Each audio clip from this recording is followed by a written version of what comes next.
before settling on sky blue. Then, before he could blink, it expanded, forming a 10, 12, maybe 15-foot blue circle that hovered a few steps above the ground. Oh, this is not good, he thought as dizziness overcame him. The last thing he saw was Greg, trying to catch him. Houston, Texas, I-45 northbound near FM 517. October 15, 6:45 a.m. Central Time. Greg Morrison, Texas Highway Patrol / Makusa Orer. Somnus, he recited in his mind, the tip of his wand peeking from under the sleeve of his uniform, pointing directly at the back of his partner of more than a decade. It stung that he had to knock him out, but he was just making sure Marcus stayed alive and safe. The man had a child that needed him now more than ever, and he'd be damned if he allowed him to die because he participated in something he was ill-equipped for while sleep-deprived. Whoa there, he reacted instantly, reaching to catch his friend and stopping him from falling headfirst into the asphalt. His movement caught the attention of the Makusa Orers, military personnel, and what few troopers, medics, and other government officials were gathering here. A little help here, please, he called out, and 2 soldiers rushed over to assist. What happened? One asked. Well, the man's sleep-deprived, so I think the shock of it all finally hit him. Oh. The other nodded. He was the one who called all this in, right? First on scene. Yeah, Greg nodded, as they quickly moved Marcus toward the medical tents. He didn't stay much longer, as he left soon after putting his friend in the care of the medical team. He still had to report for duty after all, not to mention that the situation could get worse very quickly. He moved through the crowd, ignored the questioning gazes he received as he power-walked toward the magical unit. Greg Morrison reporting for duty, ma'am. He saluted, his wand between his thumb and palm as he placed his hand over his heart. At ease. Kat Williams, the head of the Makusa Fast Response Unit, also known as his sister-in-law, nodded at him. You were the one who sent the signal, right? Yeah. He nodded. I sent it as soon as I heard my Marcus call this in, and drove here directly. She hummed thoughtfully. What can you tell me about this? Anything we might have missed. Well, this isn't magic, he replied, stating the obvious as she rolled her eyes at him. But it's a fascinating thing to watch. I really want to study it. You and me both. And probably everyone else in the world, she retorted after a brief pause. Yeah, what about you? He paused slightly as he looked directly into her eyes. What can you tell me about all of this, he asked, genuinely curious about the situation. Well, we only started receiving news not even an hour ago. Reports say the archive screen started glowing red and showing warning signs.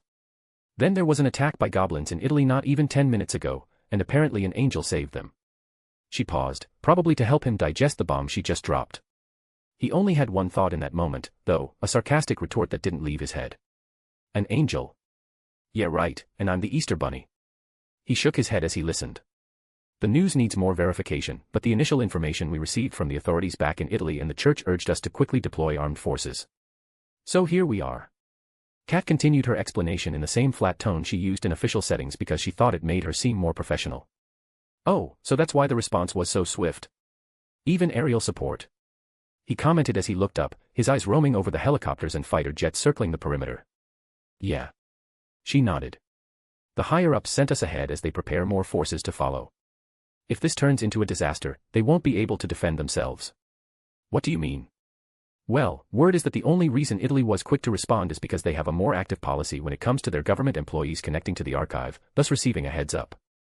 We, on the other hand, have to hear about it from civilians and low-level employees. She elaborated. And you know how bureaucracy works.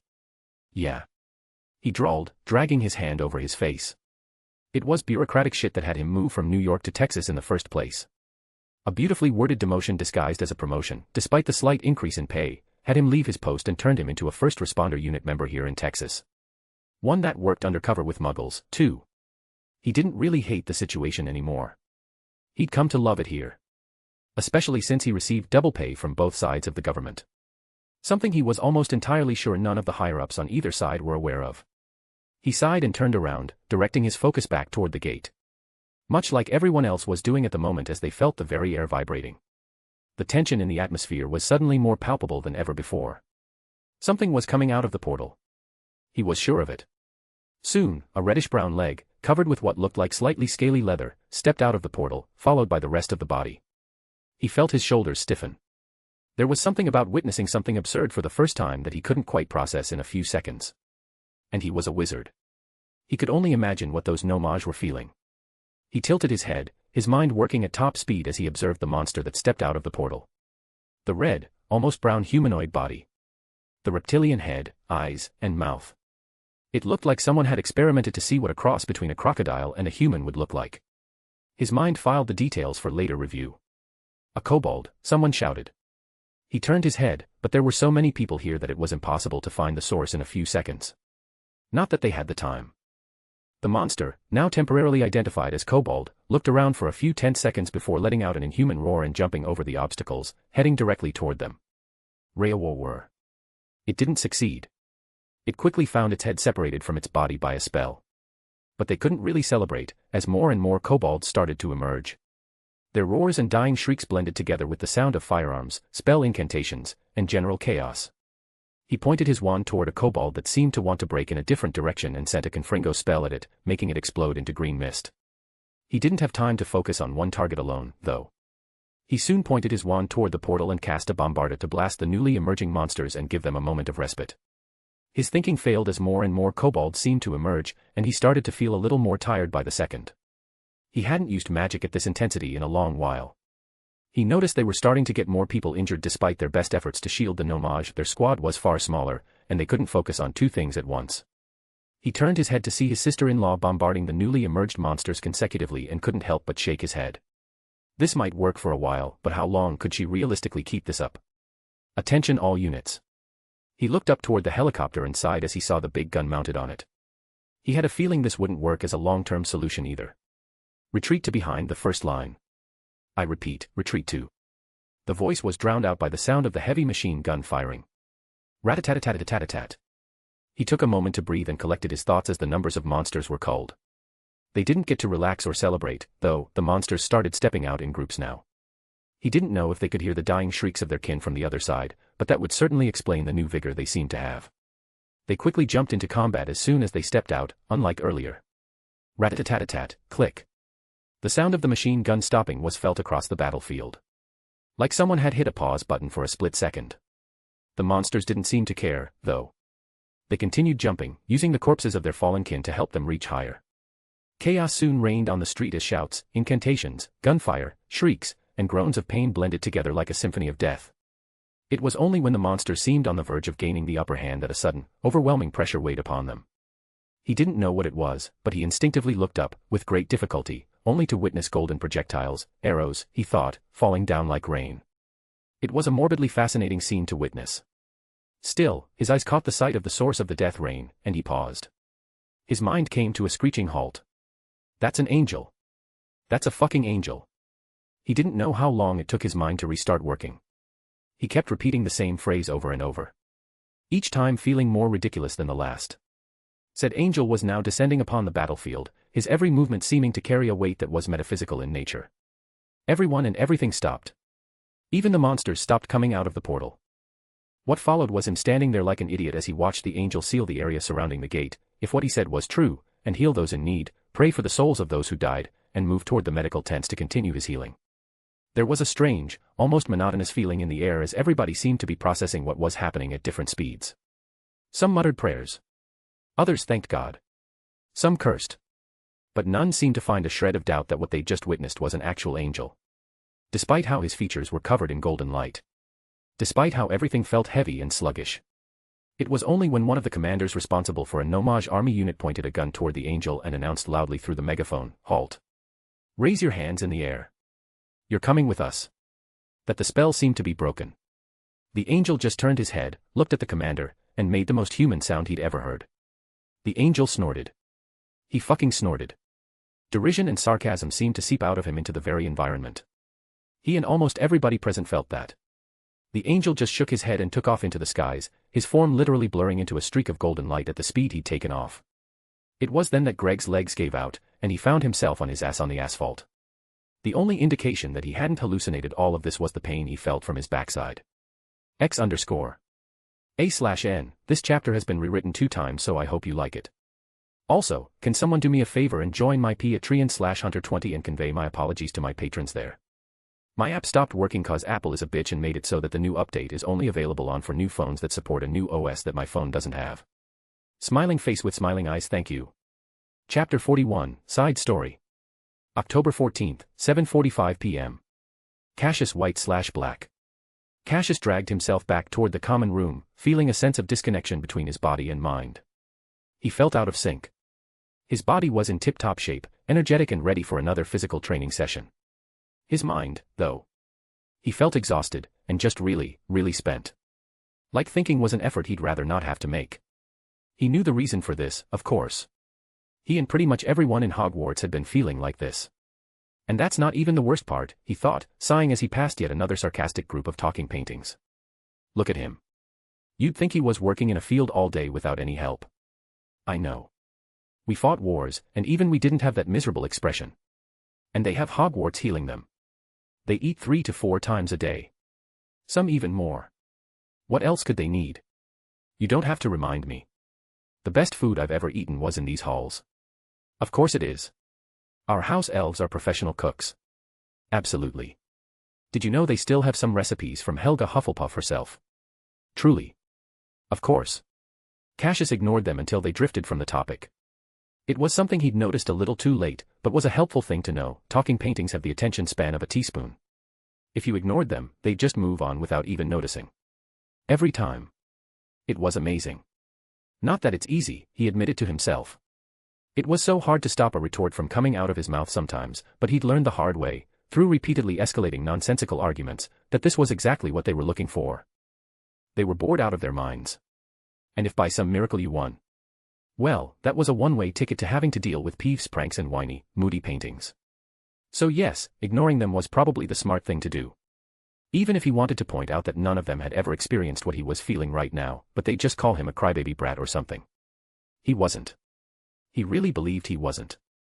Not because his ego was inflated, but because the training regime was designed to make one feel that way. And it alternated, too. 1 week for mind exhaustion, another for magic, and the following for body. It was supposed to get them used to varying degrees of situations and teach them how to deal with it. Not that I can see how this would ever be helpful, he thought, a slow, dry chuckle leaving his lips as he turned left. And stopped dead in his tracks. There was a student sleeping on the floor. Or at least he thought the guy was sleeping, especially since he knew that with all the new enchantments, death inside these halls was a very hard thing to achieve. Cassius let out a soft groan as he nudged the leg of the guy sleeping in the middle of the corridor. He didn't know who this was. The bloke was sleeping face down on the cold hard floor and wasn't wearing his house robe. All he wore was a tracksuit and trainers, something Professor Dumbledore had provided for everyone in school. Ugh, 5 more minutes, the guy groaned. Cassius nudged him once more, then just shook his head and decided to continue his walk. He didn't have the energy to deal with that. The flesh is willing but the spirit is weak, he thought, snorting at how stupid that sounded.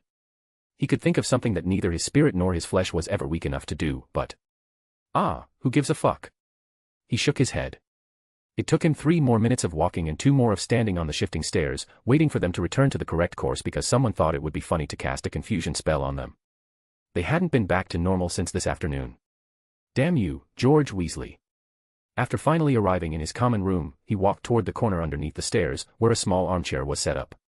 He threw himself down on it and just relaxed.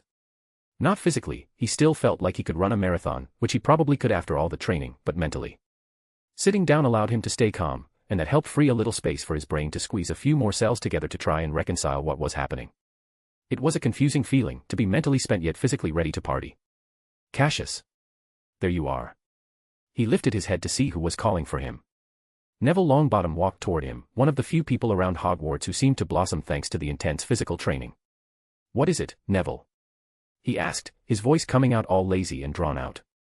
He sounded more drunk than tired. I wanted to ask if your ranking has changed. Did you not receive a notification? What notification? He focused on Neville, raising his left eyebrow as he summoned his archive screen. Bloody hell, he muttered to himself as he saw the number on the notification tab. Neville walked away for some reason as he saw him move his fingers and click on the screen, but Cassius didn't pay much attention to that. He was more focused on the announcements and notifications he'd missed. I might need to adjust the notification settings again. Seems I missed something important. Clicking on the first icon, a new screen popped up. He read it and dismissed it right after. Last clarification for the ranking system qualification. The ranking system is a subsystem of the archive that uses the data collected by the archive to evaluate and assign ranks to every user. After dismissing the pop-up, he focused on the actual notification. Archive ranking overview. He scrolled through all the notes assuring people that the ranking was impartial and that no one could influence it, etc., and just wanted to see if there was anything different this time. There wasn't. Literally, the only change was a more detailed explanation of how the ranks were determined and more clarification about the significance of the letters, colors, and signs. There's nothing new here. He muttered, his hand moving to tap the X button to close the page, but he flinched when he heard Neville's voice coming from next to him. I know.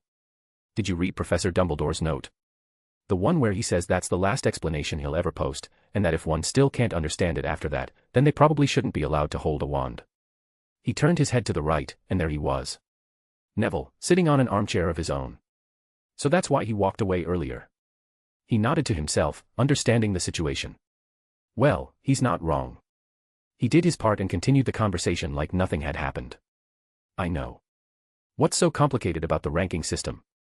The archive is constantly scanning the user and the environment around them, collecting data that are used for various things. One of them is knowing your rank. Neville said, pretty much reciting what he'd read from memory. Well, yeah, you say that, but I can see how it would confuse old people. Cassius said casually, giving his opinion. I mean, when most people see their ranks as the lowest one, no matter what color it is or what sign it has next to it, they'll wonder why. I guess, Neville hummed. But couldn't they just train? Like we moved from red and orange, E, to being mostly green, E, since we started training, right? Cassius shook his head. Neville was kind and slightly naive. Very talented in combat, he won almost all the first year's non-magic combat sessions, but he still saw the world from that hopeful, almost kid-like, innocent outlook. He didn't seem to realize that the only reason they were cutting through training so fast was because of how much effort Professor Dumbledore had made to turn Hogwarts into the ultimate teaching and training cheat. Cassius knew that the ranks probably mirrored those used in DxD, or at least he thought so. Dumbledore knew about the merger and the beings there, so he'd probably made a rough estimate based on the information he'd given him, with E being low class and up from there. The plus and minus signs were very clear too. Just how solid was your magic, knowledge, physical strength, experience, etc., compared to others of the same rank. This database was ever expanding, so the ranks were still a little shaky at the moment. Cassius. Neville shook his shoulder slightly, bringing him back to the present. Sorry about that. I kind of zoned out, he murmured apologetically, making the guy chuckle and wave him off. Don't worry about it. We're all exhausted. It's just that everyone has a different way to deal with it. So true. He agreed. So what else is new? Well, the archive access levels were explained in an announcement too.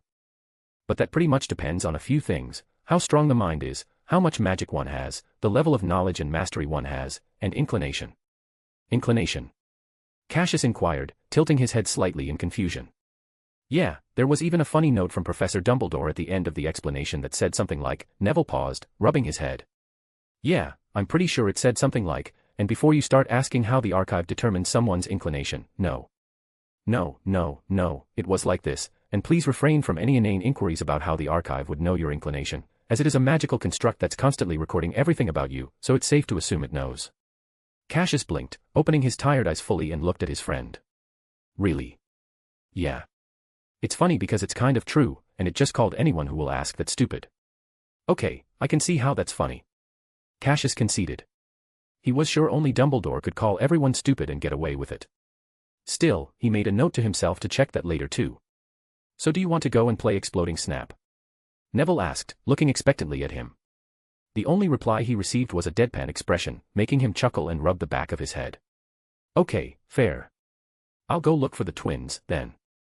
Everyone else is either already sleeping or just sitting and staring at the ceiling. Neville said and stood up, walking away. Sigh. I'm just going to sleep, he decided. So what if he woke up again in the middle of the night? He could just do another training session to exhaust himself again. This week is going to suck.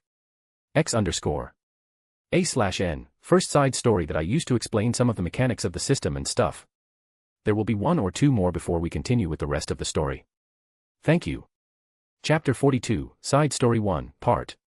Hogwarts, October 15th, 7 a.m. Harriet Potter.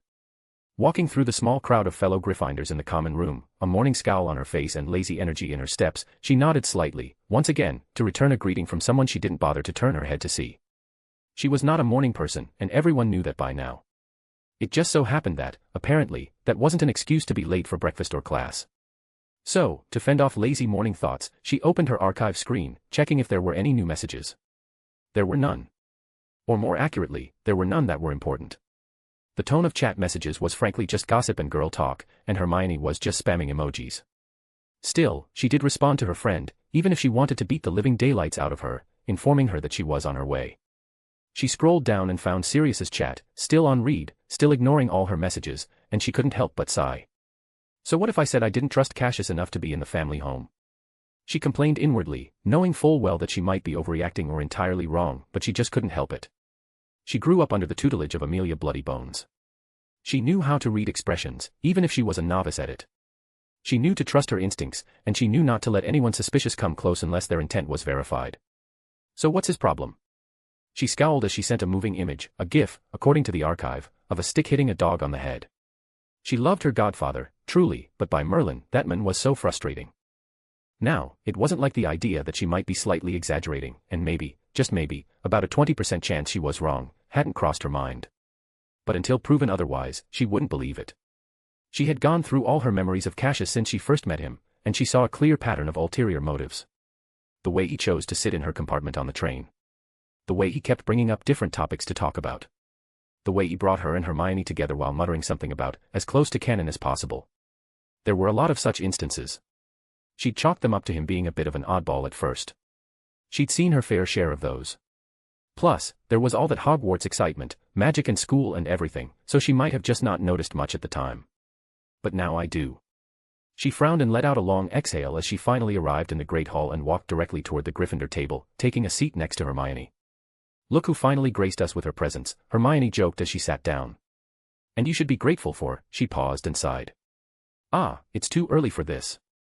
Hermione chuckled, hitting her arm playfully, and let her be as she started to fill her plate with food and drink her cup of coffee. She caught sight of Cassius looking her way as she took a sip, and she just turned her head the other way. Humph. You two are still not talking, huh? Hermione noticed and asked as she took a bite of her toast.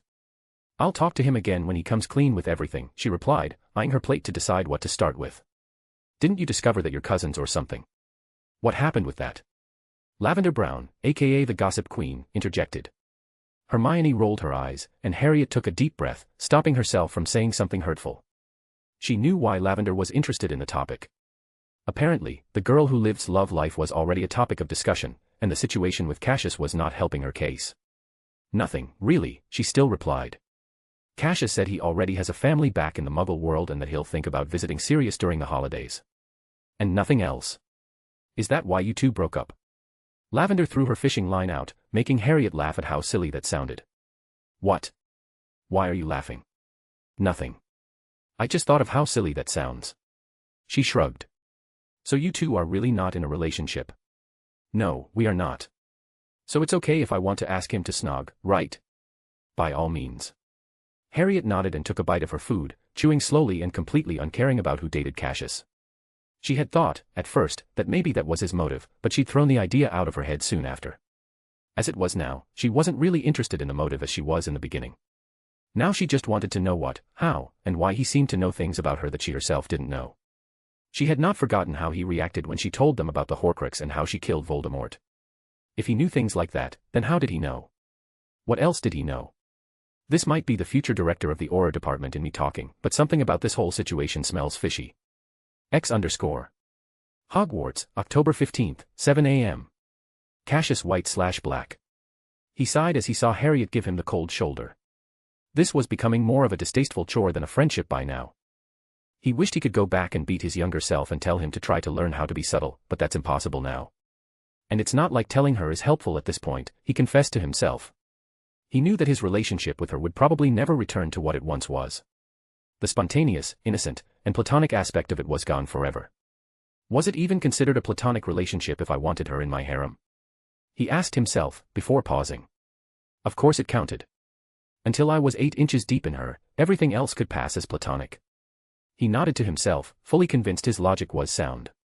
Plus, the chances of him succeeding in having a physical relationship with her had long since passed the theoretically possible line and entered the territory of maybe if we're the last people on Earth, and that's a strong maybe.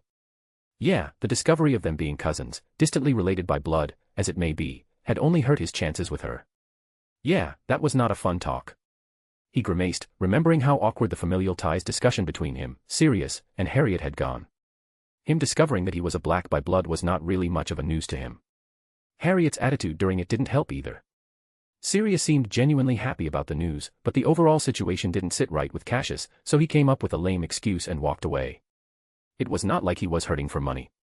Nor did he technically lie about the orphanage being his family, seeing as he was very much cared for there.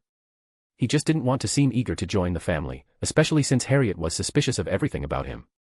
So him seeming reluctant was very much a point in his favor, as at least he wouldn't look like he was after their money or resources.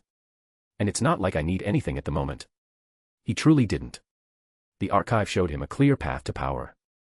Hogwarts gave him a cheat-level training facility, and he had a lot of inspiration from whatever stories he still remembered to help him rise above all else.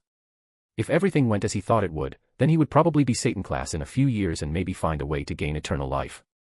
There were a lot of ways to gain eternal life in fiction.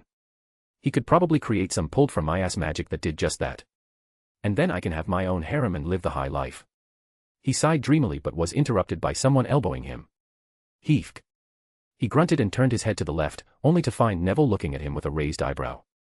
You were in your head again, Neville clarified, making him blush in embarrassment. Well, I was imagining myself all-powerful, like Professor Dumbledore. He tried to explain himself, but Neville didn't seem to buy it. I don't think that's all there is to it. Neville shook his head. Your expression was wrong on so many different levels. Okay, fine. He gave up. I was dreaming about how many girls I could get if I was as powerful as Professor Dumbledore. Happy. Yeah. Neville chuckled. And the answer is either a lot or none. What do you mean? Well, if you are as strong as Professor Dumbledore, then many people would want to marry themselves, or their daughters, to you, for obvious reasons. Powerful offspring, among them. Neville paused to take a sip of his tea. Or you would get fed up with all the strings attached to your marriage and future children that you just wouldn't. Cassius stared at his friend and finally remembered that Neville, despite how insecure and awkward he might have been at the beginning, when he thought he was a step away from being a squib, was still an heir to a powerful family, with connections, political sway, and businesses. Ha ha ha, yeah. Pour cold water on my fantasies, why don't ya? Cassius laughed slightly and took one last bite before standing up and nudging his friend's shoulder in a gesture to follow. Come on, let's get going. Today was packed with activities, so he might as well get moving. X_. Another side story to explain the situation between Harriet and Cassius, digs slightly deeper into their characters and just shows their overall motivation. I think I will write one more side story before we continue. Smiling face with smiling eyes. Thank you, smiling face. Chapter 43, Side Story. October 15th, 8 a.m. Faculty Room. Phileas Flitwick. The faculty room of Hogwarts is a room that's rarely visited by more than 1 or 2 professors at a time, not because they don't want to, but because the workload they previously had made gathering and sitting together to talk and relax very difficult. The room itself was one that Flitwick loved staying in if he had nothing else to do, as rare as that occasion might be. He loved the ambience of the room. It felt like history to him. The old floor-to-ceiling wooden bookshelves filled with books and magical tomes on the left side of the entrance. On the right side, the always lit fireplace that was wide enough to make one feel the need to try roasting something, just to see what they could fit in there. The 2 big, old windows across from the entrance, with that old wavy glass that made seeing through them into the training grounds very difficult, yet he still loved how private and cozy it made the room feel when it was raining. Of course, his favorite thing in the room were the chairs. And not the ones along the long oak table underneath the windows, those were for assignment grading or teaching-related tasks. No, his favorite thing was the sitting area in the middle of the room. The leather sofa and armchairs surrounding the tea table. They were comfortable before, but after whatever enchantments Albus had added, they turned into clouds on legs. Seriously, sitting on any one of those armchairs was like putting yourself on the fluffiest, most comfortable seat one could ever have. They brought on an addiction of sorts among the professors, which was why they had been getting together more often these days. Not that the reduced workload didn't have anything to do with it, but it was mostly the comfortable seats. "Phileas, what took you so long?" Just as he was appreciating everything, Minerva's voice brought him back. He looked toward the source of the sound and found her on one of the armchairs, arm draped over the back rail and side pressed against the backrest as she twisted her body to look back at him. She never would have even thought of twisting her body like that if she was still the old Minerva. He couldn't help but notice how differently a young mind behaved as opposed to an old one. "I am here now," he replied. "Where's everyone else?" "I don't know." She turned around and adjusted her position as he arrived and took a seat on the sofa across from her. "They're probably on their way." He let out a content sigh as he got comfortable, sinking into the clouds. "So, how is youth treating you?" Minerva asked, raising a playful eyebrow. "Surprisingly well," he replied, smiling widely. "My back doesn't hurt anymore, and I can actually move faster than ever before, so it's all good." "Yeah, I saw your rank breakdown. A solid C+ rank with green coloring on all your practical and physical statistics. That is one solid evaluation.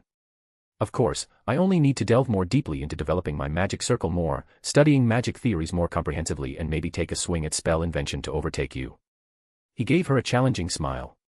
The only reason she was ahead of him was because she'd had more time to get acquainted with her new magic, and probably because she was already making headway into creating her second branch. "Ah, dreams." Minerva sighed dreamily, a challenging tone coloring her voice. "What a wonderful concept. You do know that you are in your current rank thanks to how useful my magical circle creation magic is, right?" he said, going with the flow of the conversation. It was not that they actually cared much for ranks or who was more powerful. They were, and always would be, professors first. Yet he couldn't refute the fact that this competitive feeling the ranks created was something he enjoyed. It gave them a sense of drive, a much-needed push toward progress, especially since they'd heard more than a couple of students arguing about which house was better and using their ranks as argument-winning points. "Sure, and I thank you for that," Minerva answered with a serious nod. "Your magic will probably be used as a cornerstone for all new branches of magic created henceforth. But that doesn't change the fact that I am still a higher rank than you." She wiggled her eyebrow teasingly, prompting him to laugh. Yeah, he waved her off and continued. "Anyway, your new magic, the magical animagus. How is your research into that going? It's called takeover magic, and it's going really well." She paused to sigh. "But it's still too dangerous and needs far more attention to detail. It deals with souls, mindscapes, magical rites, rituals, and a lot of tiny details that all need to come together as perfectly as possible before I go through another promotion. And we don't know the details of the next trial," he added, getting a grim nod from her. "It doesn't really matter, though." He shifted the subject. "We can ask Albus about the topic later, but for now, tell me more about this takeover magic of yours. Maybe I can shed some light onto some of it." "Well, it's not like it's a secret. You have access to the whole research notes if you want to catch up on everything. Though I do appreciate having a fresh pair of eyes on the ritual diagrams. Something about the soul-binding sequence seems off." She shrugged but continued her explanation nonetheless. The core idea of the magic was making wizards and witches capable of gaining a magical animagus form, like dragons or phoenixes. That, however, was not possible due to how utterly different these creatures were from humans. Humans use magic, but magical creatures embody it. They use it instinctively, like something as natural as breathing to them. So she went about it in a different way. She took Albus's idea and started incorporating it into her research, which then turned it into its current form. A magic that helps wizards and witches refine a specific section of their mindscape and prepare it to house and lock a creature's soul, allowing the caster's body to adapt to the magic, form, and so on. A brilliant take. Although this would make it really hard for someone to gain more than one magical creature, as well as taking a long time to either tame said creature's soul or subjugate it, he commented, making her sigh and slump back in her seat. And let's not forget that magical creatures are very dangerous, and most of the really powerful ones are protected by a number of ICW-enforced laws due to their low numbers. I'll think about the legal implications of my magic after I succeed in forming a coherent theory. She stopped speaking and turned her head toward the entrance, making him blink and look back at the arched doorway, only to find Poppy walking in. Is she keeping her magic sense open all the time? He wondered before shaking his head. There was no point in doing that for him. He was in the process of learning mana skin and needed far more control over his increased internal magic than his senses. Poppy, what a surprise. We usually have to drag you out of the medical wing for gatherings. Blame Albus for that. Poppy scowled. He took away my job by turning the school into some sort of divine healing chamber. She grumbled, but there was no real heat in her voice. Yeah, isn't that just great? Minerva commented. It makes physical training a lot easier when you know you won't be sore and unable to walk even if you exert yourself. Poppy rolled her eyes at her. What would I do with physical training? I mean after you finish your own promotion ritual. That's going to be a hard task. Poppy shook her head. Why? Is it because that Japanese witch did it first? What? No. Poppy denied it like the idea itself offended her. That woman didn't create healing magic, no matter what she claims. Her magic has nothing to do with healing. She was about to go on a tirade when he raised his hand to get her attention. Whoa there, Poppy. Slow down and explain, please. Poppy looked at him, took a deep breath, and asked, You read about her magic, right? They nodded. Of course they did. They made it a point to familiarize themselves with all new magics. Well, that woman went about healing from the opposite direction. She just pours in magic and makes it so there was never an injury to begin with. She doesn't treat the cause, which is why it's mostly ineffective for treating diseases. So then what's the problem? That just means you have a wider area to explore, right? That is the problem. Poppy said in frustration. It's too wide an area to cover. Oh. Then just choose a field and commit to it. Easy for you to say. I have 3 research paths that are tied together, and I can't quite choose between them. So. Go with the easiest. Then you'll have more time to develop the rest. It's not that complicated, Minerva said, making Poppy deadpan at her. He knew what Poppy's problem was. Choice paralysis. She wanted to do everything at once, but since she couldn't, she didn't quite know how to deal with it. Okay, Poppy, what was the general research direction? He asked, hoping to offer some advice. Healing. She gave a flat answer in a grumbling tone, which only made him chuckle. I want my healing magic to actually do what it says. Heal. Help the body overcome injuries, diseases, and ailments. But there are so many theories and ways to go about this. There's Muggle science, Albus's theories about how to use magic to help the body's natural responses and regeneration, so many different things. How about you start by making your magic do the opposite of what that woman, Tsunade, did? You know, regeneration and regrowth first, before you branch into other fields. It's not like you can only do the ritual once. Poppy looked at him, then leaned back into her seat and gained a thoughtful frown. That was good. That meant she was seriously thinking about it. Now to drive the point home. You can even help Pomona with her research. She's going on a similar path, though designed for plants, of course. She hummed to herself, her fingers crossing together as she took a more comfortable posture. That could work. Of course it would, he voiced encouragingly. The only reason you were stuck is because you confused yourself with Albus's theories. Oh, don't do that. Minerva finally looked back from her archive, which she'd summoned to get more familiar with Poppy's current research trajectory, no doubt. That's a one-way ticket to making your socks gain sentience. Both he and Poppy stopped whatever they were about to say or think and just turned their attention to her. What? Didn't I already tell you this story? No, you did not. First time hearing this. Oh. Then you're in for a treat. Minerva beamed. This happened a few years back when Albus lost a couple of socks. Though I think he was just too lazy to look for them or order a house elf to do it for him, so he got the brilliant idea to enchant them to always be in pair. Simple, right? They nodded. One only needed to learn how to weave enchantments into fabric, but he was sure Albus had dabbled in that too. Well, Albus decided that since he already had a couple of one-paired socks, why not experiment? And so he got it into his head that he could create a new branch of enchantment specifically designed for enchanting socks. He failed, as the only thing he tried was enchanting the socks but in a random order of steps instead of the usual order. Minerva paused, chuckling slightly as she seemed to remember what happened. Long story short, he somehow made his socks gain a limited form of sentience for a limited time, but the chaos that brought into his bedroom and office was on another level. He chuckled as he imagined the scene. Yeah, he could see Albus doing something like that. Wait, why am I telling you when I can just send you the memory? It's funnier to look at than to hear. Phileas shook his head as he willed his archive screen to project itself into reality, in time for the notification to appear. He clicked on it, and a new screen appeared, taking him into their private group chat. Albus is in here too, he thought and looked toward Minerva, only to find her smirking and typing something on the keyboard screen. She's using this to get him to message her, huh? He shook his head at the antics of his friends. He knew Albus would find it funny and would have most definitely shared the memory himself if he were here, just so they could share a laugh. What a nice day. He thought and clicked on the memory file. Alastair Moody. Alastair found himself standing in the backyard of his home. A private and highly warded space where he usually trained to keep his edge sharp, though he was now training to keep his strength and magic under control. The irony of the situation was not lost on him. He had made a gamble and won. He took half-finished theories, most of which were just pure nonsense, as he'd come to find out, and relied solely on his knowledge and experience to create a new branch of combat magic. Mana Skin. An application of conscious control over environmental wild magic that helps the practitioner envelop himself in a layer of magic, deflecting damage and shielding against almost all weak magical spells. Mana Zone. This one was a testament to high magical control, as it required the caster to link his magic to the wild magic of the environment, creating a radius where the caster's magic was far more effective, as well as sharpening focus and sensitivity. The last one was just a way to temporarily raise one's strength by flooding their body with magic. Nothing groundbreaking, but it was effective. These were methods he probably would never have dreamt of creating in the past. Plus, he was as high as one could be at that moment. After completing the trial of self, where he saw far too many flaws in his character and actions for his liking, he suddenly felt like he was on cloud 9. His mind was so free. Magic felt like a lost limb he'd suddenly regained control of. Everything started to make so much sense. Moody had never been one to drink much, or even use plant-based hallucinogens, despite how common it was for magicals to stumble upon them or even use them.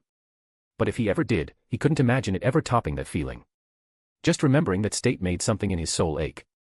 He wanted more. That experience was enlightening, and he wanted to experience it again. And the only way is to advance further, he reminded himself, nodding in determination. For magic. X_A/N, last side story for now. I will be updating the next 3 chapters on Ko-Fi/Moonp99 first, so the next chapter will be posted on Thursday, if nothing out of the ordinary happens. Thank you for your support. Chapter 44, Chapter. October 15, 1996. 10 minutes after the gate was sealed. Albus Dumbledore. There are many methods of transportation in the wizarding world. Some weird, like the night bus, some conventional, like the trains, and then some that occupy that awkward spot between very weird and batshit crazy, like portkeys. Sure, there are plenty of other methods never mentioned in the books, but most just rank somewhere between portkeys and the night bus on the sanity scale. Few are truly spatial in nature, only apparition fits that category. The Flow network, for example, uses a private spatial network crafted centuries ago, tied with a very complex ritual to an alchemically engineered fire in the form of flow powder and a single specific key enchantment. It's a marvelous invention that was never improved upon nor studied further, because it's a strategic resource of the ministry. Bullshit, if I ever heard any. It's not like different countries lack access or don't use it. It just means the ministry wants control. Plain and simple. I really need to start working on better transportation methods, I thought with a sigh as I kept spinning through the sky, heading toward the Vatican. Portkeys are genuinely not a good way to travel. I never thought I'd know what clothes feel like in a washing machine, but now I can't stop my mind from making the comparison. I felt the shift in speed in the tunneling and got ready to disembark. There was a kick-like motion before I started gliding down the protective tunnel. That's what a portkey is. Not true spatial travel, but a failed attempt at an apparition enchantment. Funnily enough, that's why it's called a portkey, though the actual process involves a wizard enchanting an object, which then creates a protective tunnel and a propelling force that spins the rider through said tunnel, through the sky, very quickly, to the designated location. Near the Colosseum. The surrounding area was already evacuated by the joint effort of the Italian wizard aura forces and local Muggle police and military. A bright blue gate throbbed in the middle of the Colosseum. Waves of misty magic and natural energy leaked from the gate, raising the level of magical concentration in the area. This could be a problem, I thought as I took a deep breath and started heading toward the gate. Distracting myself with transportation trivia wasn't going to help me now. It could when I tried to figure out everything about the gates, but not now. I made my way through the crowd. The sea of military personnel, government officials, police officers, and all kinds of people in suits parted ways to provide a path for me without the muggles even noticing I was there. My head still throbbed, and I had a million things to do. So let's just get this over with. Only 2 witches noticed my arrival, and that was only when I was already a few feet away from the sealed gate. Even then, it's still an impressive feat, I noted to myself, summoning my archive. The golden screen appeared, followed by a keyboard with matching colors and aesthetics. My fingers danced across the keys as I focused on scanning the gate for everything, starting from how it affected the surroundings, to magic, space-time fabric, and everything in between. My screen suddenly filled with numbers, symbols, and runes. Different pop-up screens appeared one after another, showing the scanning progress for different parameters. "Excuse me, Senior Dumbledore." I was interrupted by a fearful, shaky voice coming from behind me. I blinked twice and turned around to see who was talking to me. I was pretty sure I had a "don't bother me" aura around me. The aura was pretty strong too, as I'd activated it to keep people from coming my way, so this was a surprise. Was this woman just that courageous? She steadied her hand on her wand in her holster, her finger tightened, and she swallowed her saliva. "Senior Dumbledore. Is that you? What are you doing here?" she asked, using a sweet, syrupy voice. I smiled and shook my head in amusement. "Yes. It is I, and as you can see, I'm trying to figure out what this thing does." I replied casually, gesturing to the giant gate behind me, and saw her nerves relax. Though that could be because I dialed down my aura. "Still, seeing as you are here, tell me more about the gate," I asked her. "And your name?" "Maska Zabini." She introduced herself with a curtsy. "Current head of Magical First Response Force, or as you call them, Aurors." I was slightly intrigued, not by her beauty, but by her young age as well as her senses. She noticed me even though I'd cloaked myself with a basic spell, one charged with more magic than advanced ones, but basic nonetheless. I gave her a once-over, scanning her magically, something she noticed as she stiffened slightly, making me smile. So she does have an extra acute magical awareness. That's a very good talent. Her magic capacity was similar to old McGonagall, which was surprising for someone so young. She looked a little older than a newly graduated student. 25 years old at most, and she's already head of the department. "Sir, we don't know much about the situation either.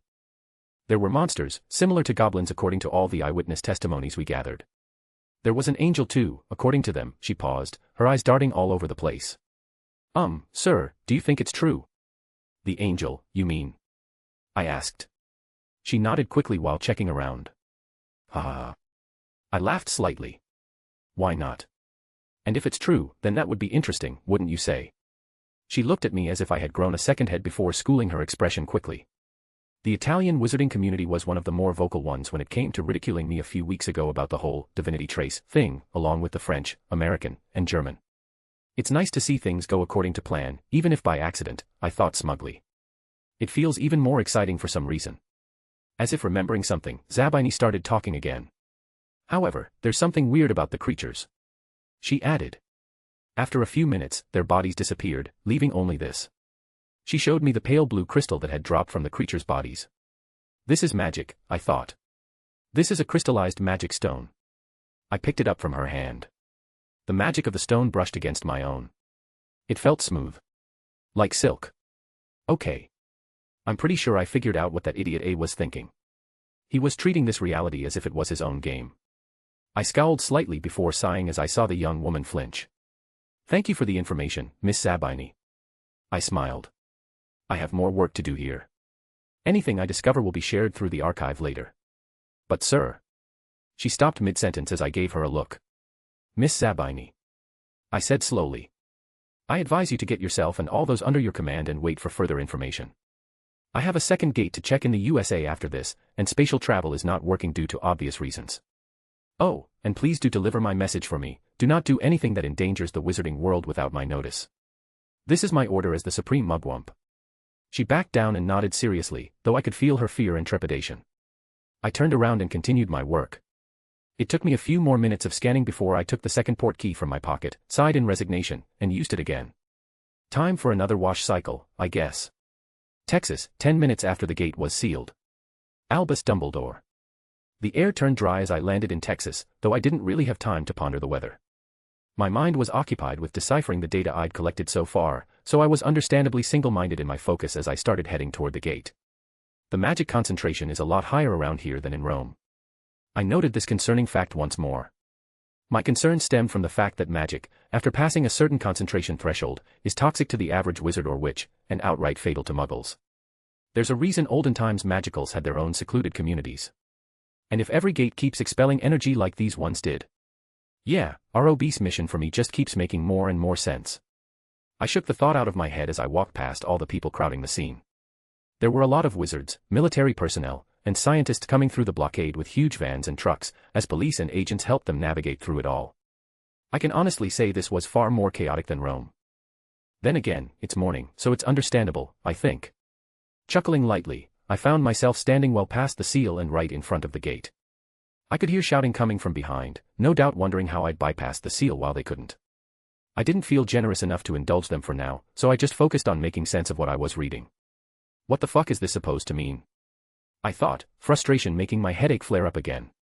I'd been standing here for 5 minutes, doing nothing but trying to make sense of this. The data indicated that the portals are not exclusive to our world, they're a feature of the new one. New gates will open on the other side too. I don't know if I should be relieved or concerned. That also means the new world wouldn't have to fear Trihexa, the beast of apocalypse, at least. As of this moment, I know for sure that he is a non-entity, as well as any conceptual beings related to chaos, evil, etc. The new world just filters those energies and recycles them through the gates and the monsters. This means the world itself will last for a far longer cycle than ours or the other two. But it also means our safety is not guaranteed either. I grimaced as I started to see the true scope of things. The new world, if completely formed and stabilized as ROB wanted, will be one of a higher order. That means we have to evolve to match it, or be erased and replaced by new species. I don't think even the gods are safe from this. Sure, they will no doubt have more power, but they will still die if they are killed. I need to verify all this information first, I decided as I closed the archive screen. And maybe it's time I actually made an effort to raise my divine status. Turning around, I began to walk away from the gate, a new weight settling on my shoulders. Questions kept going through my mind. How would I even begin to unravel this? Can I just shatter my divinity into separate ones? Like the gods in PJO or DXD? Do I even want to do that? How would that affect my world? Isn't it better to have an all-encompassing divinity? My common sense says that letting my divinity develop naturally is the right choice. My world is a virgin when it comes to divinity, so even if the faith gathered varied, it wouldn't affect the overall development of the authority itself. Can't I just go to the other worlds and solve the problem? It was sudden. The realization that I could actually do that. And with that realization came a wave of headache that would probably accompany me for the next few hours as I tried to work out all the small details. Dumbledore. A cold, hard voice brought me out of my thoughts as I passed the seal barrier. I looked to my right, only to find a highly unamused Emily Jackson standing there. The director of MACUSA, effectively the Minister of Magic in the US, stood with arms crossed, looking at me with a cold, stoic face. I don't know if she thinks that's going to help her somehow, but I really do not have time to waste on the endlessly and unreasonably complicated American bureaucracy and magical politics. Emily, nice to see you here in person. I smiled and replied. I may not have the time, but I could squeeze a few minutes to entertain myself. Dumbledore. I thought we made it clear that MACUSA needs to be notified in advance whenever you visit. You did. I nodded, smiling broadly. And I thought I made it clear what I think about your opinion. Dumble. I interrupted her by raising a hand, my fingers so close to her face that I could feel her hot breath on my palm. I am not sure what you are trying to do here, I confessed. You know what my position is. You know what it means. Yet here you are once again, telling me what I should and should not do. Does the US magical community plan to remove itself from the ICW? Because you know what that means for you, right? I watched her stoic mask crack. Her face did something interesting as it seemed unable to decide between showing how offended she was or how frightened by the implications of my question. And she should be afraid. Cutting ties with the ICW was essentially a rebellion. That means the US would lose all autonomy as a magical community. It means the ICW would come down on it like the hammer of God and just make it another Switzerland. No local government. No private forces. Everything would essentially belong to the ICW, making the US another headquarters. You could also try the same methods that Germany and its allies are using, trying to remove me from my position. Which is fine, but I have to remind you that Gellert is youthful, powerful, and free again. That means he will somehow succeed in nominating himself for the position, and this time he will succeed. Enough. She forcefully interjected. I understand. Good. I smiled brightly and started walking again, completely ignoring all the tense and ready forces surrounding me. You should check the archive for the latest update on what's happening. And I await you at the ICW session tomorrow. I heard something that resembled a snort, but I paid it no mind. I have other things to worry about than trying to please and babysit the ambitions of petty politicians. Bucharest, Romania. Gellert Grindelwald. Gellert Grindelwald was in the middle of a conundrum. After his last meeting with Albus, he'd gone back to his safe house and stayed there for 2 days, thinking about everything. He had confirmed that this Albus was still the same old Albus he knew. The meeting in the cemetery was not just because he wanted to visit Ariana. No, he wanted to test Albus's reaction to the situation. It took him 2 days of studying his memory and reviewing the archive scan data to get all the relevant information he needed to put the puzzle together. He analyzed Albus's reactions, magic fluctuations, body language, movement, etc. He knew that this Albus was the same Albus he knew because of that. He might not be carrying the same guilt he once did, but that was most definitely because he knew the real reason for Ariana's death. It was neither him nor Albus. It was Aberforth's spell that caused the whole mess. The situation might have been a magical freak accident, but the cause was Aberforth. His spell was unstable. And if I know that, then Albus definitely does, he thought, his hand touching his chin. But that also means his efforts to bring Ariana back will be doubled, just so that he can save his brother from the guilt once he finds out. Gellert had no doubt that Aberforth would find out. Albus's brother might not be as smart as them, but he was not that far behind. Nevertheless, this was not the reason for his conundrum. No, that was because he was now wrestling with the fact that he needed to expand his group once again. His old followers were either dead, too old to be useful, or just too weak for what was coming. But then, do I really need to get the vampires? He asked himself as he walked through the streets of Bucharest, Romania. He had already sensed the people following him, but he was too strong to care about the pebbles. This is annoying, he thought as he quickly wrote something in the air. In less than a second, the area around him was enveloped in an illusion. He continued his walk, uncaring about the shouts and rustles he kept hearing behind him. He was a man on a job. Either get the Romanian vampire enclaves under his thumb or kill them. Or so Vinda said. Something about them being a threat if left unchecked. He couldn't see it himself, but that was probably because he was one of the most proficient wizards when it came to fire spells. Fire plus vampire equals ash. He chuckled slightly at his own joke. It was not that he couldn't see why Vinda advised him to take this course of action. He knew well that those still willing to join him would need time and resources to get their level up to the new standard, and vampires had gold in spades. It was either that or going after the goblins, and he couldn't do that. Not yet. So yes, he could see why taking the vampires, and werewolves after them, under his wing was necessary. He needed soldiers to fight. Plus, my new scripture magic makes tying them to me and dealing with their weaknesses an easy task. A few minutes later, he arrived at his destination. An old mansion that was loaded with blood wards. Well, let's see. He took out his wand and started writing lines of silver-colored letters, linking them together to create a small keyhole in the blood wards. One must be mindful of the entrance. That's the 70% needed to make a long-lasting impression. Click. He felt his magic take hold, and smiled. A wild, carefree smile. Well then, let the world welcome back the Dark Lord, Gellert Grindelwald. Chapter 45, Chapter. Hogwarts, Headmaster's Tower, Bedroom. 3:25 p.m., 3 hours after the gates opened. Albus Dumbledore. It's always funny to see people's reactions to something outside their perceived environment and reality. I have no idea why I find it amusing, but there's just something about how wildly varied the reactions are that makes me laugh. It has been 3 hours since the first gate opened in Italy, and that means it has been enough time for gossip to spread across Europe through wizarding newspapers, the Flu network, and the many, many different magical communication methods. This also means that the fact there was an angel present in the Vatican is a very widely discussed headline by now. Of course, the content of the meeting afterward is still up to speculation, but that won't last long. I give it until the end of the day, I thought with an amused huff. Scrolling through the speculations about the origins of the angels and gates was really making my day. Despite the fact that I'd already published most of the findings about the gates, there were still a lot of people who thought this was the doing of a Dark Lord, or in some cases just pinning it on Grindelwald. I shook my head and dropped back onto my bed, closing the archive screen with a lazy gesture of my hand. I let out a loud exhale as I started to ponder the future once again. As of today, I had much more complete evidence and data to build my theories on, which meant a lot less speculation on my part. This also meant that whatever timetable I had before had been completely thrown out. Sure, it was rough, and mostly built on assumptions that had been proven wrong more than once, but at least then I had the illusion of control. Now I did not, and it was starting to itch. Let's ponder my control issues later, and focus on the more urgent problems, I decided, like a grown, competent adult who has too much on his plate already, that ignoring my personality issues until they are no longer a problem is the way to go. It's not like I don't know them, and the first step to healing is admitting you have a problem. Well, there. First step taken, and now let's get back to actual world-ending problems. So what do I know so far?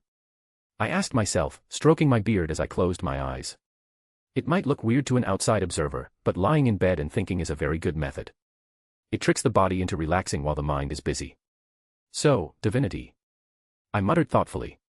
Divinity is still a little shaky subject to me. My original plan was to let it grow and develop on its own for the next 5 years while I trained control only, because that was the most rewarding way to achieve my goal of gaining divinity in the first place. Being a capital G god.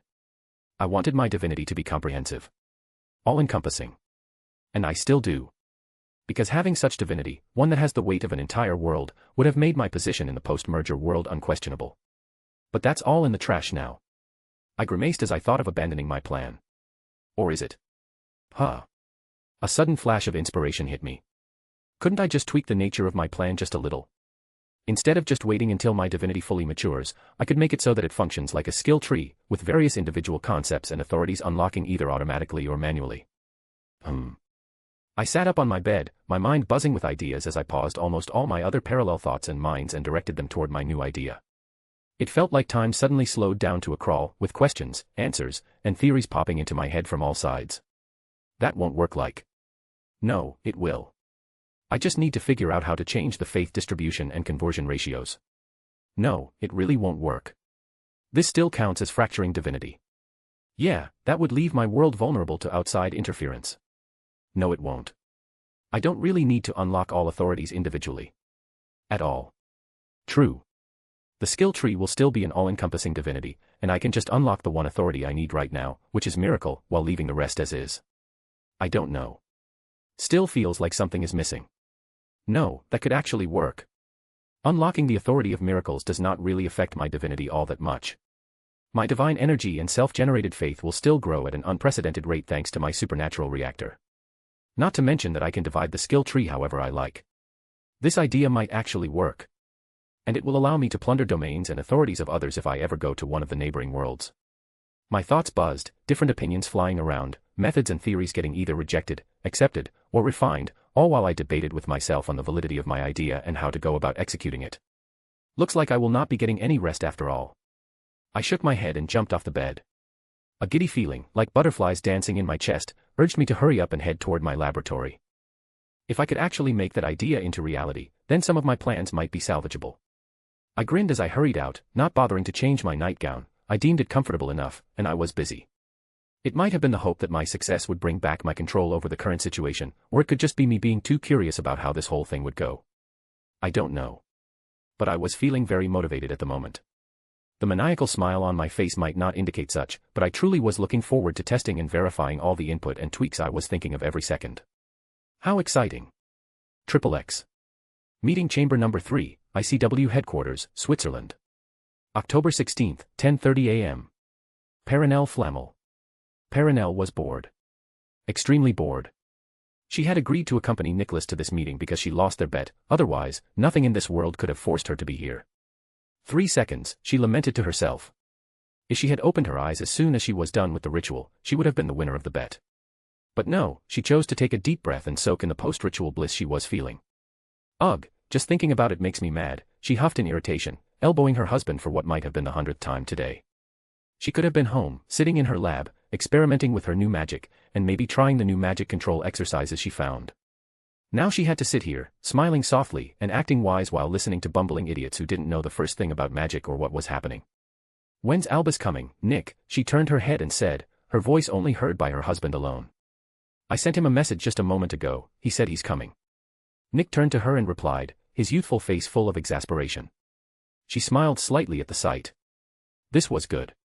Now he will not try to bring me here again for the next decade, she thought slyly.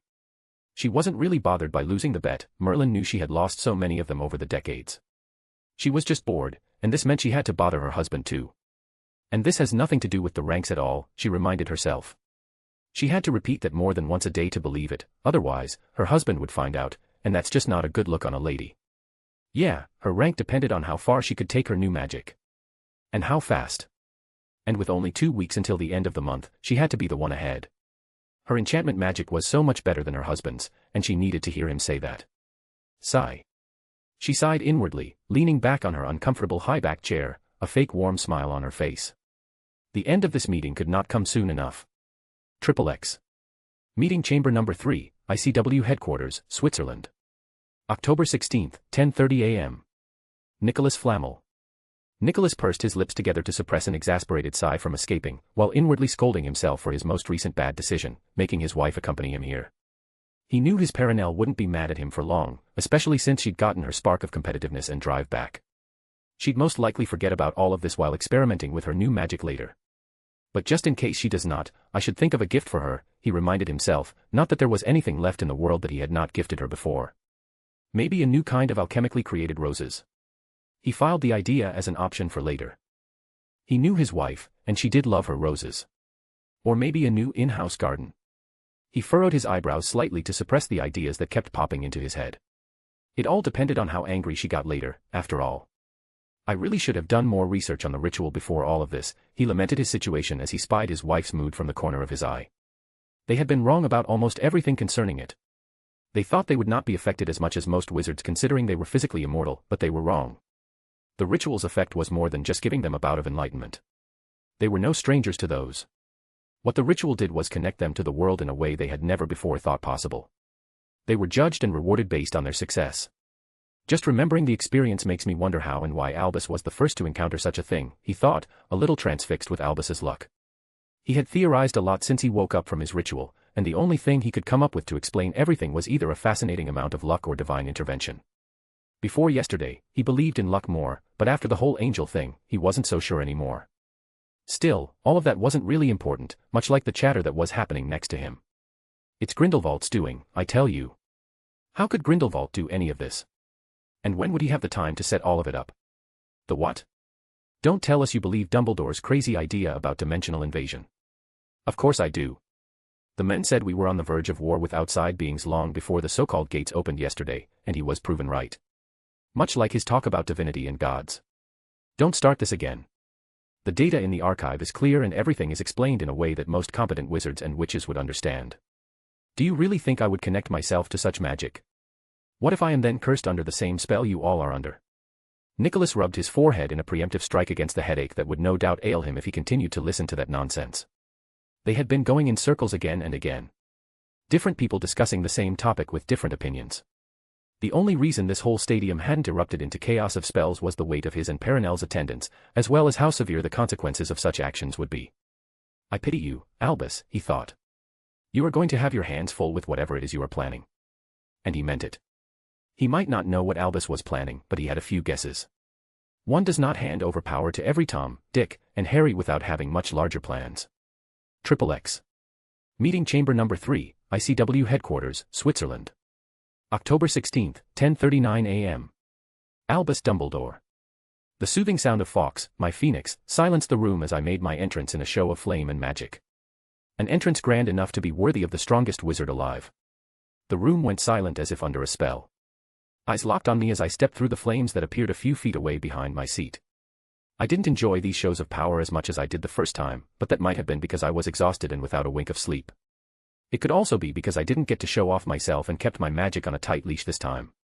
Who could know, really? I just didn't have the whimsy for it this time, so I didn't. I walked forward, the echo of my steps bouncing off the walls. I grasped the high-back chair, slid it back slightly, and took a seat. I smiled and nodded to all those present. The Flamels on my right side, the ICW Governing Council on my left, the representatives, and the different ministers and government officials across from me. My hands rested on the wooden table in front of me, my eyes taking in the tense atmosphere in the room. The table on the right had a primary feeling of anticipation if one was focused enough, while the one on the left had faces full of worry and nervousness. It was the table across from me, the one with too many chairs behind it, that was infecting the air with a stressed and rigid feeling. Well, let's just face the music, I mused as I knocked on my table with my finger.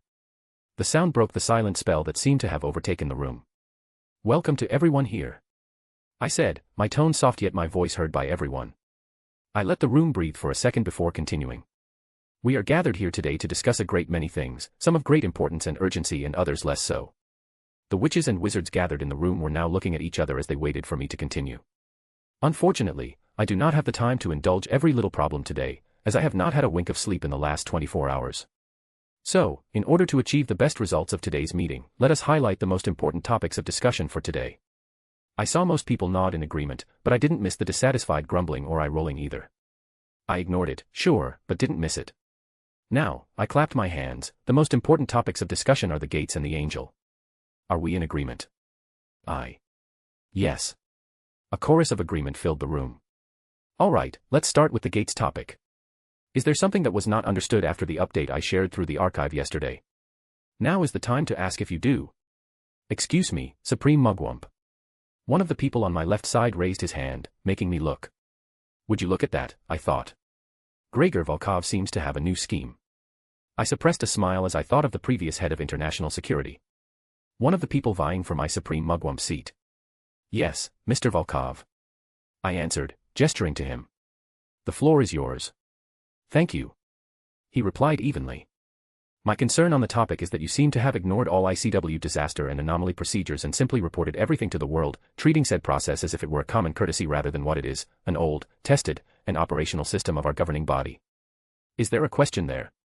I tilted my head, noting how he tightened his jaw and creased his eyebrows a little. The question is, since when was the archive the new operational system for international intelligence gathering and information trade? Ahem. I fake coughed into my fist. Mr. Volkov, I admire your rule-adhering nature, truly I do, but that's not what I asked. I said, a soft smile gracing my face as I watched the interesting shade of red that started to color his forehead. Still, to answer your question, the system was effectively abolished the moment I created one that was better. I spied the reaction of the few people sitting beside and behind him but filed that away for now. Now, returning to point, let me just explain the situation clearly since almost everyone that needs to know is here. Our world is in the process of merging with two other worlds according to the data retrieved yesterday.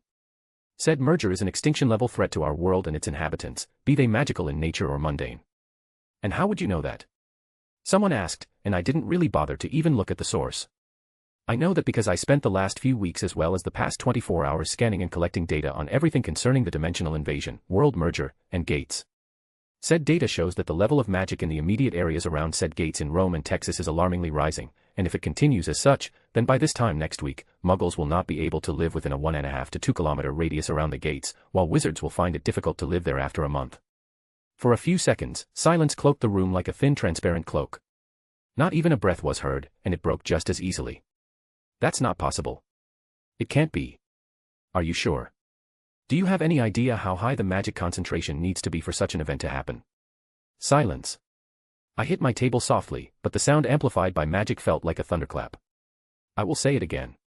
I don't have time to hear you squabble like children, and I certainly don't have time to attend more meetings where we discuss the same thing over and over again. Albus.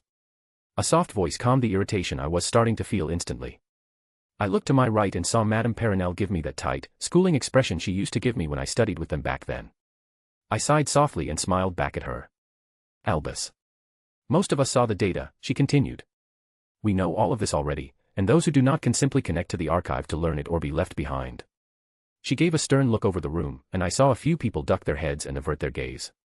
What I want to know here is if you think those two gates are the only ones, or if there will be more, and what can we do to combat this? Well, these two are certainly not the only ones. There will be more in the future, of that much I am sure. I paused, making sure my words settled in their heads before I continued. As for how to combat this, the answer is power. We need to raise the average wizard and witch's magical power to C+ rank at the very least. I reined in my senses a little as the room was suddenly filled with a chaotic mix of feelings. Worry, fear, disbelief. And that's where the archive comes in. She nodded, her eyes bright as she looked at me with a knowing look. I don't know what she thinks she figured out, but I am sure it's not correct. Or at least she wouldn't be able to prove it if I denied. Exactly. The archive helps bridge the gap. It significantly lessens the time needed for independent studies and research, as well as helps in many more ways. I agreed with her. You don't need to explain it more, Albus. Nicholas cut in. Those who wish to know already do, so just leave it at that. He said, looking at me and ignoring all the eyes on him. I just need you to tell me something. Of course. Go ahead. I pivoted slightly toward him. I was a little giddy inside because I already figured out what he was going to do. This was the Flammel combo. The husband and wife play with any topic and change the opinion of most people listening to them. It was a very useful trick back in Grindelwald's war. How many of us survive in your most optimistic calculations? He asked, slowly and clearly. He then continued as he raised his finger and pointed at me. And don't even think about saying you don't know. I taught you, and I know how you think, so just give me an honest answer. I paused, acting as if I was struggling to tell them. I was not, of course, and just needed them to stew a little. I have not done any magicals-only calculations yet, but by my overall estimate, less than 20% of all inhabitants in the world would be alive by this time in 5 years. I said with a somber tone. And I mean everyone. Magical and mundane, including animals. There was a small pause of silence following the moment I finished speaking, broken by the sounds of gasps, which ignited the spark for people to argue and lose their minds. I saw the Flammel couple exchange looks as they watched the chaos before turning their attention to me. I just smiled and gave them a slow blink. An everything is okay sign. I didn't jump to stop the escalating voices and noise either, as I deemed it a good time for everyone to vent their fear now rather than later. It took a minute, but they calmed down quickly once Fox started singing. The soothing voice of my phoenix was enough for people to get their bearings together. Had enough? I asked calmly, my eyes traveling across the room, making people duck their heads or avert their gaze. I know the news sounds ominous. But the statistics are built on the worst possibility, which is the current overall ranks of wizards and witches as well as many other factors. It was now time to give them something to cling to. A faint light of hope. I am very optimistic about how these statistics will change in the upcoming months, with everyone's effort to study and raise their ranks. Supreme Mugwump. A rough voice interrupted me again, making me sigh in resignation. I turned my head to look at the source, and there he was. Vasily Dragomirov, the previous Bulgarian Minister of Magic, looking at me with furrowed eyebrows. Yes, Mr. Dragomirov. I nodded at him. Thank you. He nodded back. I am concerned about the side effects of failure. My country has had a few wizards and witches hospitalized because of the backlash. Ah, yes. The backlash, there's no need to worry about it. I have studied similar cases back home, and the most dangerous side effects are the trauma, magical exhaustion, and fatigue that follows. Other than that, everything is fine. You say that, but all of those who left the hospital have been reported to be studying and practicing magic to a concerning degree. Okay, let me ask you something, I said. What would you do if you laid your soul bare to the world and Mother Magic found you lacking? He fell silent, as did the rest of the attendees. That's the essence of the promotion ritual. The ascension. Or whatever term you want to call the process. It's a trial where one proves himself worthy of the gift he carries. Magic. I paused and let my words hang in the air for a moment. We should be thankful that the backlash is so tame, as opposed to other rituals. That's fair and true, Nicholas vocally agreed, and easily pulling most of the attendees into his momentum. Now, let's continue our talks, starting with the angel topic before following up with our countermeasures for the gates. The seals around them will not last more than a week, so we better start planning. So we are not leaving here anytime soon, huh? Madame Perenelle said jokingly. Her eyebrow raised as she smiled softly. There were a few chuckles here and there, but I just sighed and slumped back in my seat as the realization finally hit me. We really are not leaving here anytime soon.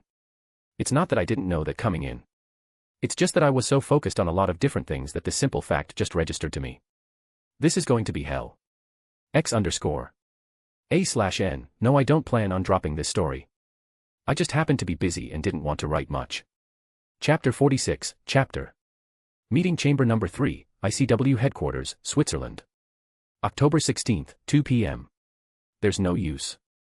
I already decided on a course of action, I said with a firm tone, my cold, expressionless face making it clear that this was not up for debate anymore. Still, I wanted to explain why I was doing this, just in case there was any confusion, so I did. Believe it or not, I was ready to throw away my plans if you had actually come together, discussed, and presented something that resembled a strategy. Even if it was the bare bones of one, I was ready to forego everything I had thought of until this point and sit down to help make what you came up with into a viable strategy. But guess what? You did not. I continued after a brief bout of silence. Instead, you wasted valuable time fighting together in so many convoluted ways to try and gain the upper hand and most benefit while taking the least risk, not once thinking about the safety of the world. But sir. A voice tried to interrupt me, making me let loose a small amount of my fear aura, letting his words stick in his throat. But nothing. I snapped. It has been more than 4 hours. We used no longer than 45 minutes to discuss the dangers of the gates and the angel, and then all of you started to bicker like children, shouting and going in circles about the same thing, over and over again. So no, good sirs and madams. The time for democracy and politics has come to an end, I said as I stood up from my seat. Effective immediately. The Elder Council of the ICW and its accompanying governing body is abolished henceforth, and a new system will be created in its place. The Council of the 10 Saints. Said council will be composed of the top 10 ranks in the archive, with a pool of 15 wizards or witches to choose from. Minimum requirement to take the seat is being of rank B or up. I announced, feeling fed up with everything. You can't do that. We never agreed to. Silence. I raised my voice, my aura going full blast for a split second, petrifying and silencing everyone in the room. This is not up for debate.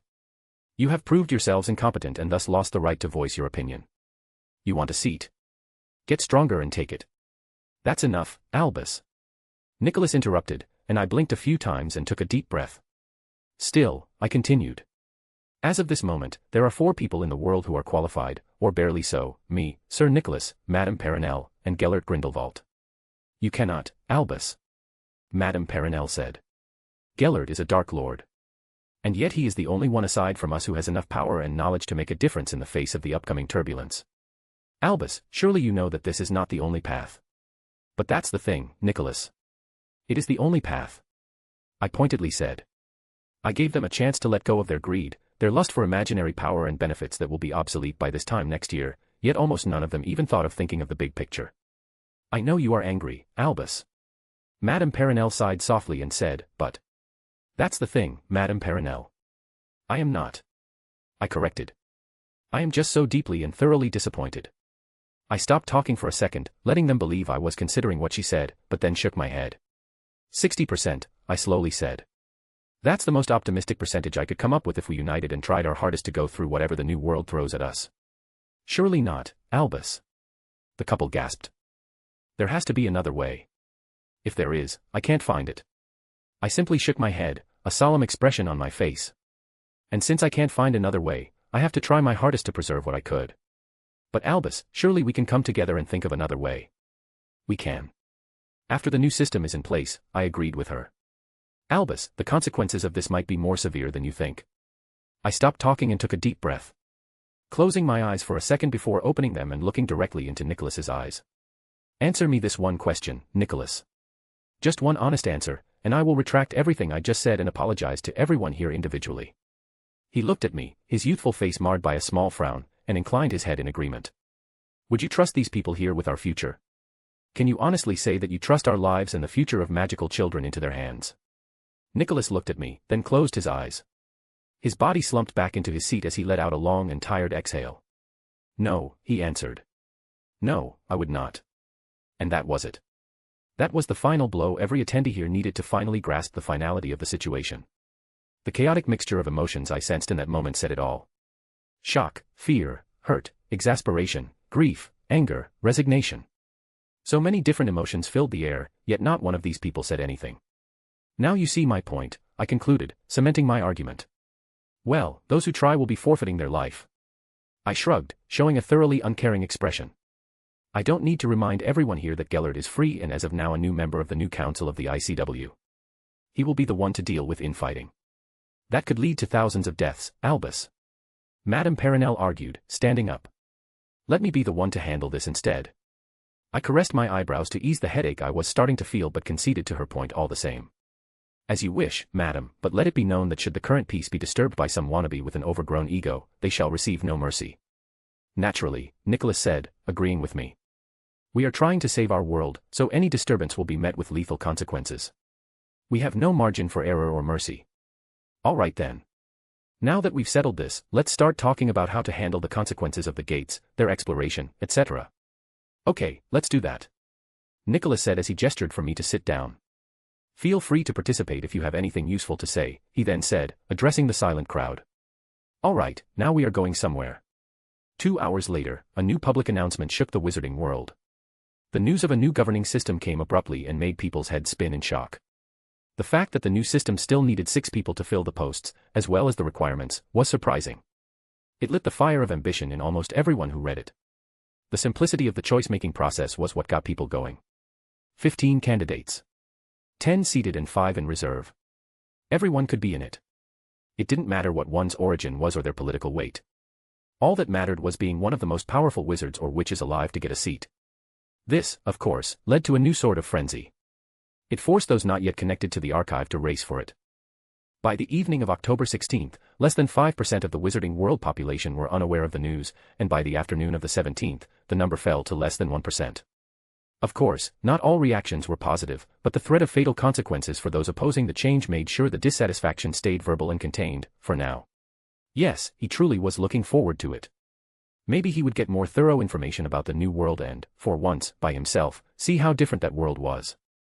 Plus, the man is working hard to get my job done for me, so I should prepare a thank you gift for him, shouldn't I? Gellert smiled. A wide smile. A terrifying smile. It was truly good to be young and alive. _. Chapter 47, Note. Not dropping this. We'll resume writing it in a few days, but if you want to stave off your boredom, try my new story. Power Merchant. Chapter 48, Chapter. _. Supreme Mugwump Office, ICW Main Building, Switzerland. October 16th, 6 p.m. Albus Dumbledore. As opposed to my office in Hogwarts, this one did not feel wizardly. It was fine, just a classic big office with huge windows behind a big desk, a comfortable chair, and a huge, floor-to-ceiling bookshelf on the right side, where old and new books were placed. The floor, much like everything else in the office, was layered in old wood that was saturated in magic, giving it that ancient and significance-filled feeling. That's not counting the long strings of small runes written on everything. There's no corner in this room without a rune engraved on it. Although, as opposed to the novelty and refreshing feeling the office exuded, I was anything but. I was exhausted. Then again, I should have seen this coming. I knew that logistics was a nightmare. Now I am dealing with nightmares to the power of infinity, where infinity is the world, magic, countries, communities, and whatever the hell else I will find. I do not regret the decision to reform the government, however, although the feeling I have right now is as regret-adjacent as can be. I can't see many downsides to the new form of government I proposed. I might have ripped off the idea from the fairy tale anime, but it was a very good thing to implement here. Especially since I can actually guarantee that no corruption would ever fill the offices through different means, but that's not why I decided to change everything. No, the reason for my decision, aside from me getting sick and tired of everyone there, was simple. My peace of mind. I realized that while I could continue to entertain the charade that is the current ICW, I would not last long. Not because of bad PR, or schemes, or whatever else they can think of, but because there would come a day where I would finally snap and massacre all of them. I did not want that. I liked being a quirky, benevolent man, so I decided to make a government that I control and don't need to listen to mind-rotting speeches every time something big happens. Now, I just need to get this done while my clones do their job, and in a few weeks everything will be okay, I thought, smiling as I pressed the seal on the paper and put it on the left side of the table. My right hand took a new one from the pile with practiced ease and put it in front of me. I skimmed the content, set it ablaze, and took another one. They could send as many objections and complaints as they wished, I wouldn't change my decision. I might try to find a new name for the new government council, however, but I wouldn't count on it. I suck at naming.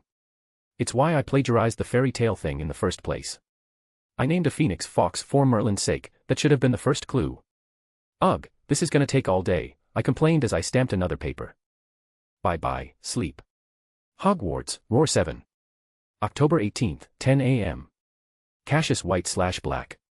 Cassius dodged the short green creature aiming to stab his neck and delivered a strong punch to its head, making it pop like a balloon. He was very thankful that this was a simulation and that the gross dark brown blood and gray stuff that landed on him were not real. A sense of danger rang through his head, accompanied by a slight tingling at the base of his spine. Protego, he yelled, and a thin film of invisible magic shielded him. He felt something hit the barrier behind him, making it shimmer as it blocked the arrow. He let out a quick sigh of relief. Dedicating all his time yesterday to learn this spell was worth it. It was worth all the headaches, exhaustion, and actual physical injuries he sustained. Then again, nothing motivates a person more than fear, seeing the ugly monsters spawning out of portals made him forsake everything in order to learn that spell. It was hard. Not because it was magically taxing, most children in Hogwarts had started to get a lot stronger magically than ever before. No. It was the intent and wand movement. Whoever said that intent-based magic was easy was definitely a muggle. He wiped his wand and sent an overpowered depulso toward the archer goblin, and enjoyed watching him shriek as he was sent flying through the air, hitting the wall with a force that broke his body. Cassius let out a long exhale as he waited for the second wave of monsters to spawn. He only had 10 more minutes in the room before he had to get out so another student could use it. A group of 5 green goblins materialized a few meters away from him. He took a deep breath and tucked his wand into his holster before taking a stance. He wanted to practice his reinforcement technique in active combat. One could practice it alone all they wanted, but combat was a lot different.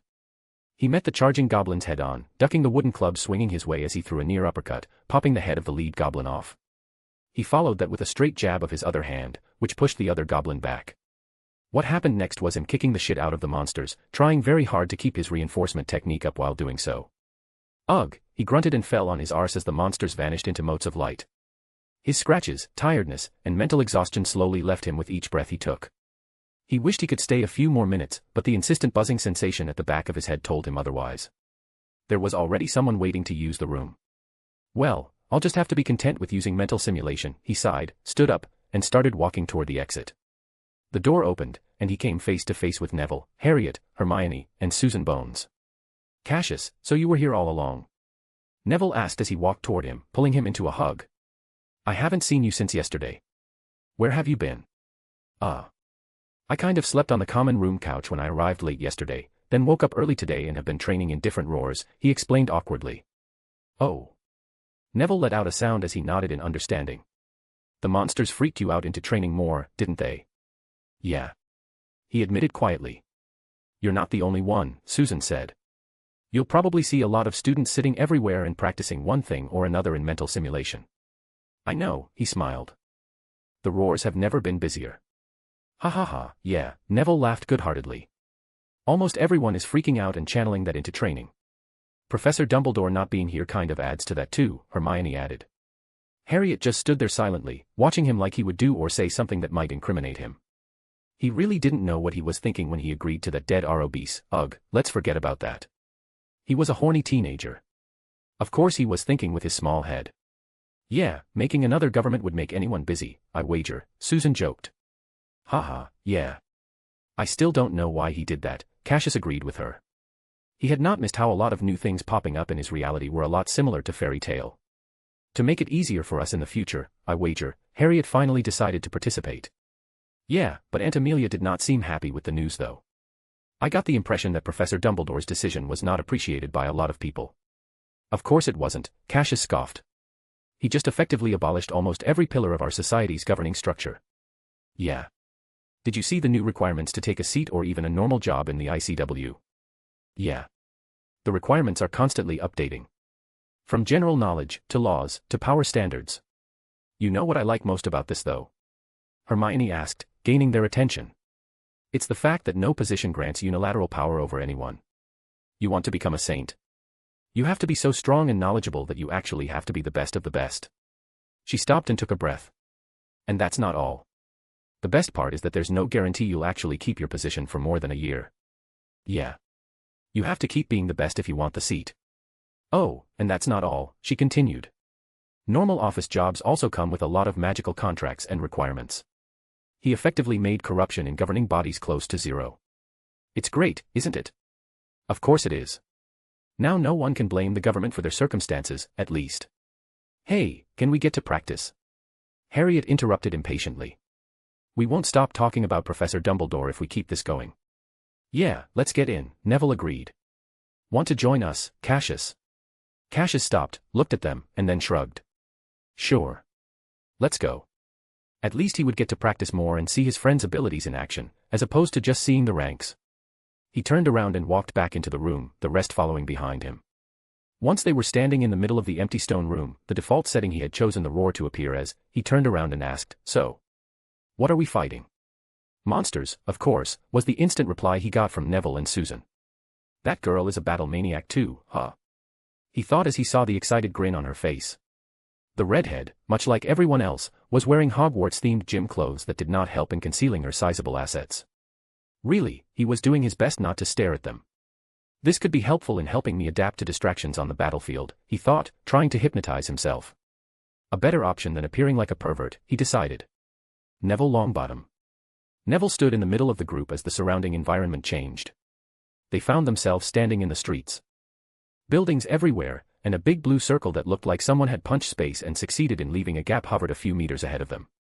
This was not the first time he had decided to challenge monsters, though most of his tries up to this point had been mental simulations. So what's the plan? Harriet asked, brandishing her wand as she looked at the portal with undisguised interest and excitement. "We fight," Susan replied instantly, sharing the same look. "That's not a plan," Hermione rejected. "We need to decide our positions, learn how to fight like a team first, then, eep." Blah blah. Harriet interrupted her by hugging her from behind. "We need to learn everything while fighting. That way we don't risk forming bad habits. I know this because I read about it in a book, so you can take your disagreement with it if you want." Harriet proved that she knew her friend best, because she quickly shut her up by giving her the book information. He saw her open her archive screen and, after a few quick taps, she seemed to have found it. She grunted and looked away as Harriet started to tease her. "Let's start with a standard goblin wave first," Cassius gave his opinion, looking slightly awkward for some reason. "Then we can decide what to add and what not to add after the first wave." "Sure. That works. Let's do that. I still think we shouldn't do it." Seeing the majority were in agreement, he nodded at Cassius, and his friend started the wave. The ugly green monsters that looked like goblins but were a lot uglier, with bigger noses covered in warts, as well as a lot of spots and discolorations that he decided to ignore, began to walk out of the gate. Expulso. Defindo. Supplanto.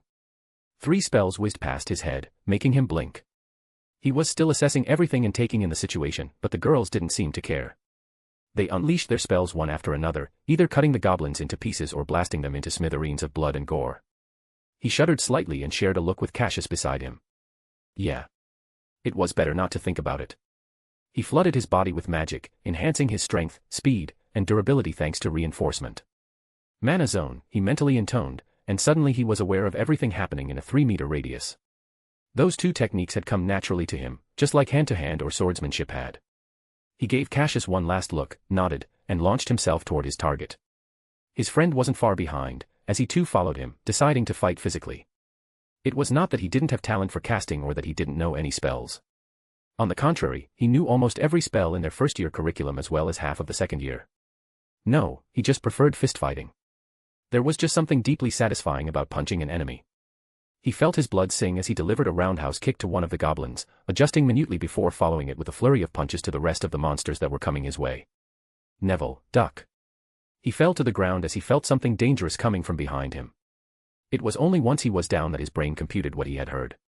Boom. Boom. Boom.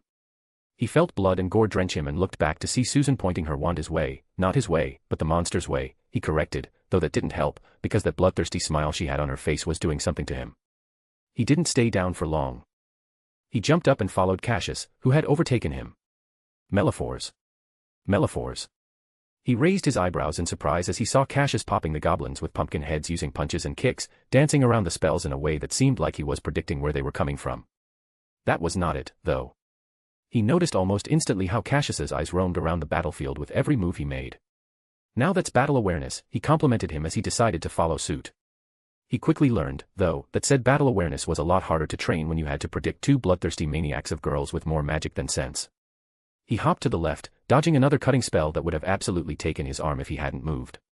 "Can you please aim your spells somewhere else?" He yelled in frustration, his breath slightly irregular. He was fighting for his life, and it wasn't just the monsters. "Can't," Harriet, the culprit, answered. "In the zone." Fireball. He had to jump away again. This time from Susan. "This is not what I had in mind when I thought about training," he complained but continued to fight either way. More monsters kept coming out of the gate. It wasn't until 15 minutes later that he took his wand out and started throwing whatever magic he could think of, with more monsters than they could reasonably clear at this point. He didn't know what kind of progressive stage bullshit Cassius had chosen, but he definitely hadn't thought of this. The girls had calmed down a lot. They were no longer trying to practice their every spell on living targets. Now everyone appeared to be in a zone of their own. Their movements were constant and their casting smoother. His mana skin flickered away as it deflected a few pebbles that flew his way thanks to Harriet blowing up the area a few meters away from him with a bombarda. He let out a long exhale as he dodged a goblin trying to gouge his eyes out with a stone dagger, then delivered a kick that sent it sailing through the air. This would not have been possible without reinforcement. A magic with several degrees of mastery according to what he read. Professor Dumbledore had built upon what Alastor Moody created, branching his enhancement magic into a lot more complicated and nuanced uses. The sheer control required to master Stage 2 was mind-boggling to him, let alone the last stage. He winced as he felt a splash of cold water hit his back again. Looking back, he found Susan throwing all kinds of basic elemental magic spells, whether through her basic circle or her wand. Grrrr. He turned his head to the right and saw a few goblins, 10 or so, charging together, trying to get Cassius killed. He had noticed how Cassius seemed to move through the battlefield, rarely staying in one spot, much like him. He waved his wand and yelled, "Cassius, duck!" which made his friend crouch down instantly and look back at him. He didn't answer the inquisitive stare as he was about to show off. He waved his wand in a horizontal, semicircular motion and intoned, "Windblade." Grara. More than half of the goblins charging were cleaved in half. He ignored Cassius's grumbling about Sukuna wannabes. His friend was strange like that sometimes, but he didn't judge. Guh. He turned around so fast he left a mark on the floor when he heard a human sound grunting in pain. He looked toward the source and found Hermione kneeling, with an arrow sticking out of her stomach. His blood ran cold. Everyone else froze like him too. Then Harriet exploded. "Motherfuckers." Her voice reverberated in his bones as her magic started to get wild. "Die. Die. Die." She started throwing spells everywhere. The ground cracked, the debris they had accumulated up to this point was blowing into smithereens, and the monsters were turning into mist faster than they could react. She was going wild. The basic Hogwarts circle Professor Flitwick had shared with everyone was flickering very hard. She was just continuously charging magic and swinging her wand like a berserker. He, on the other hand, was dodging the friendly fire much like the goblins, but unlike them, he was very lucky. Cassius and Susan were already upon Hermione, helping her, but Harriet was going too wild. He dropped slightly, bending his knee before propelling himself toward her. He had to dodge 3 spells midway, but he arrived nonetheless. He brought his hands around her, hugging her from behind and doing his best to restrain her hands together. "Cassius. Stop the scenario," he yelled.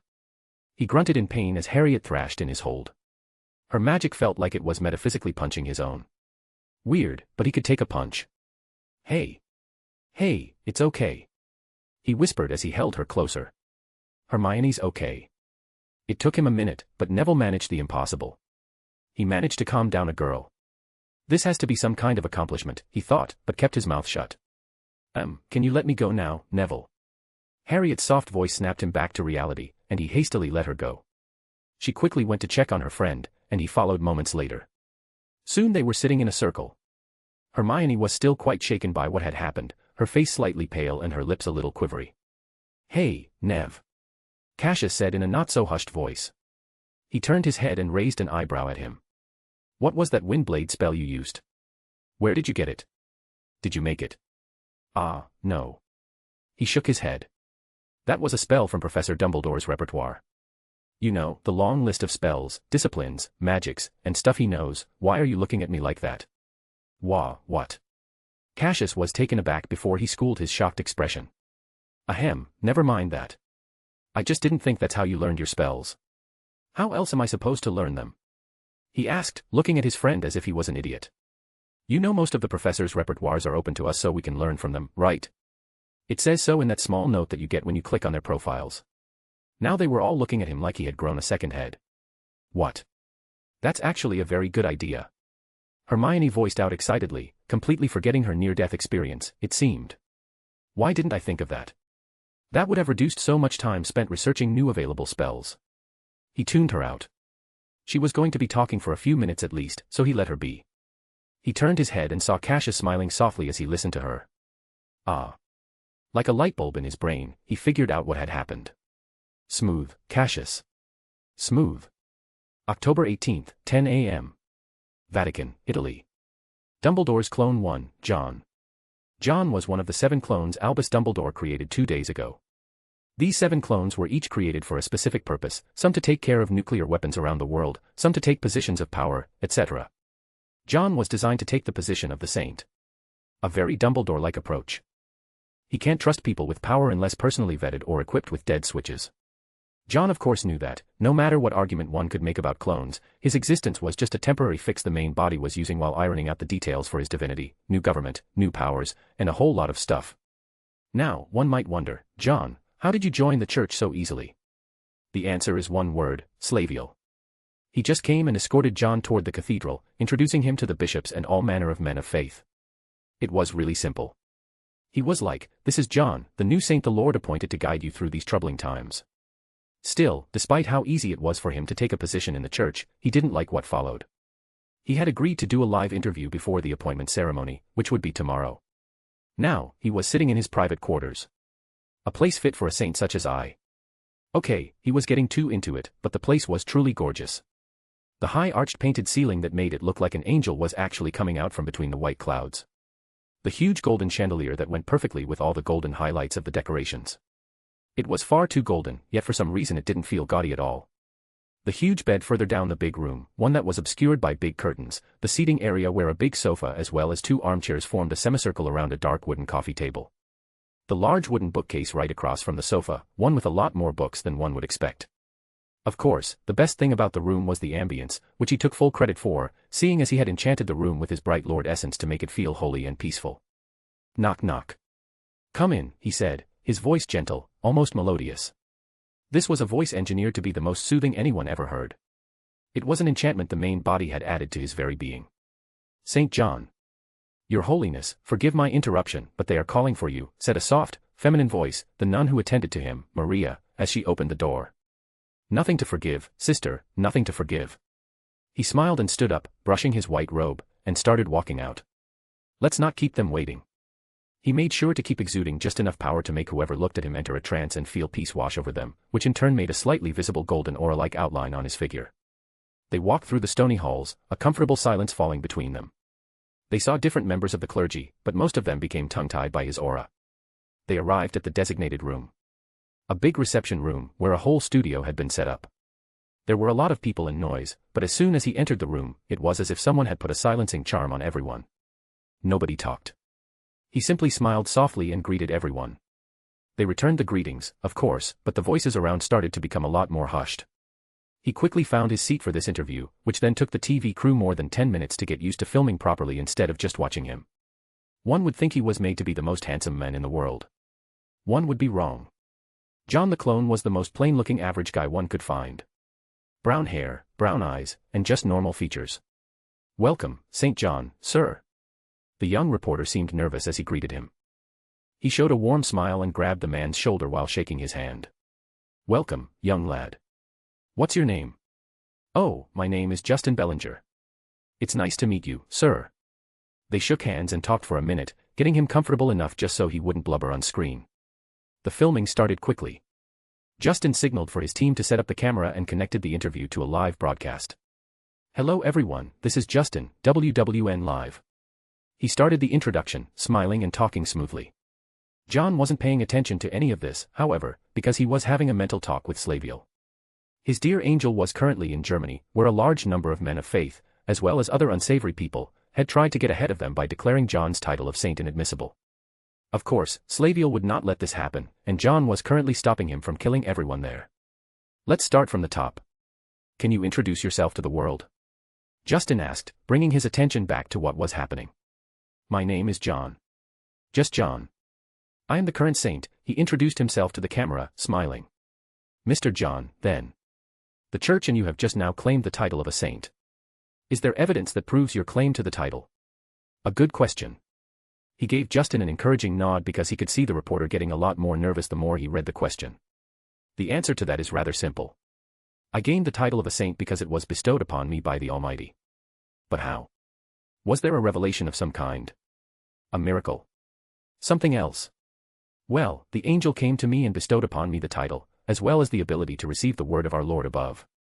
That's, we are getting a call that seems rather urgent, so let's take it first, Justin said, looking toward the middle-aged men behind the camera setups. John didn't listen to what was said once again, as he was being briefed by Slaviel that he had just convinced, which probably meant scared half to death, the gathered men of faith to make a call and ask their questions to him directly. He didn't seem to like this, but John had told him not to kill them, so. St. John. Justin called softly. Oh, my apologies. It seems that a big gathering of men of faith is happening right now in Germany. I was just shown what they were discussing. Not that it matters. Let's get back to the question. What was it? Justin blinked and glanced at the old man behind the camera. The producer nodded.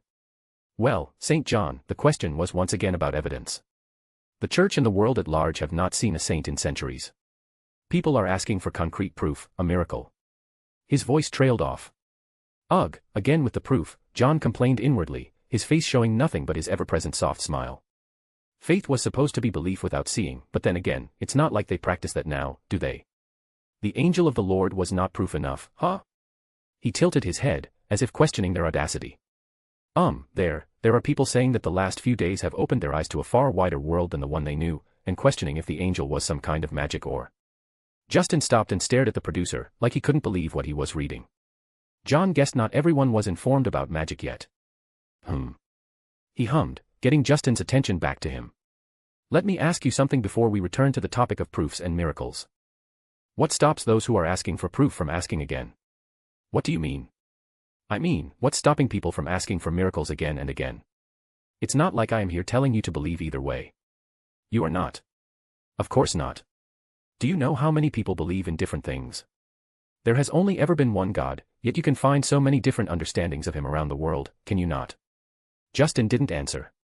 He seemed a lot more thoughtful, though. A sound of a ring broke him out of his thoughts almost as fast, and he began his welcome speech. Hello, you are live on WWN. John tuned out everything he said afterwards. He was bored. So, Dr. Swanson. What's your question? I wanted to ask the saint something. The woman's tone was high, sharp and demanding, like what people in the future would call a Karen voice. If what you're saying is real, that God is real and that everything that has been on the news for the past 2 days is not some kind of government experiment gone rogue, then why cancer? Why all the diseases? Why are children dying before they even get the chance to live? She would have gotten a lot further, but the line was cut. John could tell they did that just so they wouldn't offend him more. He shook his head and sighed. He brought his hands together in a prayer gesture and let the original and his bright Lord essence do the work through their connection. A small golden circle appeared on top of his head. His whole demeanor changed, right there on live TV. For a few seconds, everyone in his immediate surroundings held their breath before some started to kneel, others praying. The cameraman caught all of that. John could tell because he sensed the men being the only one moving about. He opened his eyes, now nothing but golden light shining through them, erasing any trace of human eyes. Amen, he said, and the glow in his eyes started to fade until they returned to their healthy, human-looking brown. I got the answer, he announced softly, his whole demeanor shifting to something more sorrowful. Wah, what is it? Justin scrambled back to his seat, doing his best to try to look professional. Free will, John answered. The Lord said everything that happens to us is a consequence of our forefathers' actions. There was no such thing as disease in the beginning. Then, much like we do to the planet today, not caring for what kind of new illnesses and plagues will follow the next few generations because of us, they too did things not caring about what would happen to us. Indulging in sin and not caring. Those are the consequences. That's, really. Justin was understandably bewildered. Then what happens to the kids who died, he asked. They are in heaven. John tilted his head and gave him a look that said, where else would they be? Oh, yeah, that makes sense. Justin looked away, slightly embarrassed. John chuckled, and they continued the interview. Some questions were about different religions, some about the gates. Some asked why, if there was a God, was all this happening right now? Why didn't he just magically solve everything? He did his job, gaslighting the living daylights out of them while sharing facts about what was currently happening, such as the world evolving by merging with different ones. Of course, he did mention that they had had more than a decade and a half to prepare, but they had wasted their time and pinned the responsibility on their leaders, who had ignored all the signs. By the time the hour finished and the interview came to an end, he had checked almost everything he wanted to. Thank you for agreeing to this interview, St. John. It has been a lot more informative than anyone expected, Justin said, his voice sounding tired. Of course. I am just doing my job, answering questions. John inclined his head and smiled knowingly. And before we finish this, for those who are watching here in Rome, if you want to see a miracle, look at the sun. Why? What's happening? Well, in about a minute, there won't be anyone left with any kind of illness in Rome. The interview was suddenly cut as a strong golden light enveloped all of Rome. Courtesy of the original spending all his divine energy to create a bridge-like connection between the sun and Rome, flooding the city with the purification and healing light of the bright Lord. Of course, the soul-shaking effect that accompanied the miracle was just a side effect. Thank you, original, he thought, as he walked out of the room, different sisters and priests accompanying him, their heads looking down as they headed to pray. He too was not spared from the warm feeling, that tingly butterfly in my stomach kind of feeling that accompanied the brief display of divinity and miracles.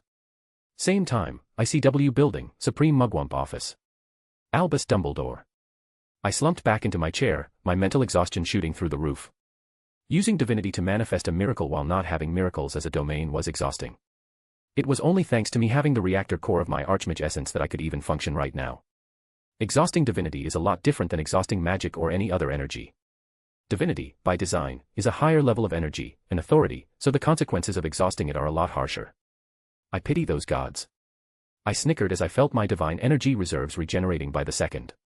Yeah, this is what I call cheating. Now I just have to focus on finalizing the squad of combatants I will be taking with me to the dungeon while I leave the handling of mundane stuff to my clones. Yeah. Just a few more days. X_.